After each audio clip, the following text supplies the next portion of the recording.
کسی نے ام المومنین عائشہ رضی اللہ عنہا سے پوچھا، رمضان میں رسول اللہ صلی اللہ علیہ وآلہ وسلم کی نماز تہجد کیسی ہوتی تھی؟ کہا، رسول اللہ صلی اللہ علیہ وآلہ وسلم تہجد رمضان میں اور غیر رمضان 11 رکعت سے زیادہ نہیں پڑھتے تھے۔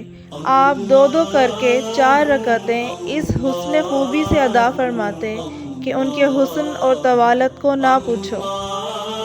پھر مزید 4 رکعتیں 2 کر کے پڑھتے، ان کے حسن اور طوالت کو بھی نہ پوچھو۔ پھر 3 رکعتیں پڑھتے۔ ام المومنین عائشہ رضی اللہ عنہا بیان کرتی ہیں کہ میں نے عرض کیا، اللہ کے رسول صلی اللہ علیہ وآلہ وسلم، کیا آپ وتر پڑھنے سے پہلے سو جاتے ہیں؟ فرمایا، عائشہ، میری آنکھیں سوتی ہیں، دل نہیں سوتا۔ امام ترمذی کہتے ہیں یہ حدیث حسن صحیح ہے۔ سنن ترمذی حدیث نمبر 439۔